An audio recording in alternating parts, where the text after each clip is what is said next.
Friends hello hi friends, Srivilliputhur போனோன்னு சொன்னேன் இல்லையா? அப்போயெல்லாம் வந்து ஒரு சர்ச்சை பார்த்தோம். அழகாக டெக்கரேஷன் பண்ணி சூப்பராக இருந்தது. எனக்கு அந்த சர்ச்சை பார்த்தோன்னே அங்கே போய் ப்ரேயர் பண்ணணும்னு தோணுச்சு. அதனால நான், எங்கள் சித்தி, என் தங்கச்சி, என் பொண்ணு 4 பேருமே வந்து சர்ச்சுக்குள்ளே போய் மனசார ப்ரேயர் பண்ணிக்கிட்டோம்.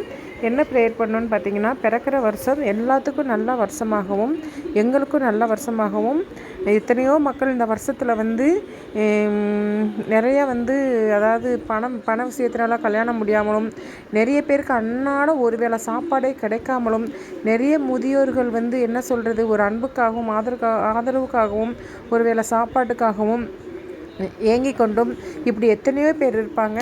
இந்த மாதிரி இந்த வருஷம் போனாலும் அடுத்த வருஷம் இந்த மாதிரி நிலைமையெல்லாம் இருக்கக்கூடாது அப்படின்ட்டு அவங்களுக்காண்டியும், எங்களுக்கும் குடும்பத்துக்குள்ளே யாருக்கும் எல்லாத்துக்கும் நல்ல சுகத்தை கொடுத்து, நல்ல ஒரு சாந்த அமைதியை கொடுத்து சந்தோஷமாக வாழ வைக்கணும்னு சொல்லிட்டு கடவுள்கிட்ட போய் மனதார ஒரு கிட்டத்தட்ட ஒரு 20 நிமிஷத்துக்கிட்ட நல்லா ப்ரேயர் பண்ணோம்.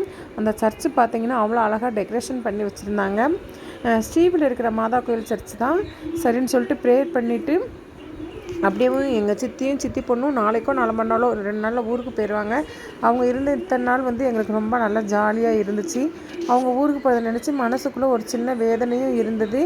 அதையும் நினச்சி ஐயோ ஊருக்கு போகிறாங்களே, மனசு ரொம்ப, அதாவது ஏதோ ஒரு பாரமாக இருக்கிற மாதிரி இருந்தது.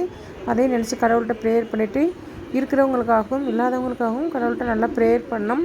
பார்த்திங்கன்னா நாங்கள் போன நேரம் வந்து மத்தியான நேரமாகட்டி யாருமே இல்லை. அதனால் ரிலாக்ஸாக ப்ரேயர் பண்ணோம். ஓகே ஃப்ரெண்ட்ஸ், இந்த வீடியோ பிடிச்சிருந்தது அப்படின்னா லைக் பண்ணுங்கள், ஷேர் பண்ணுங்கள், கமெண்ட்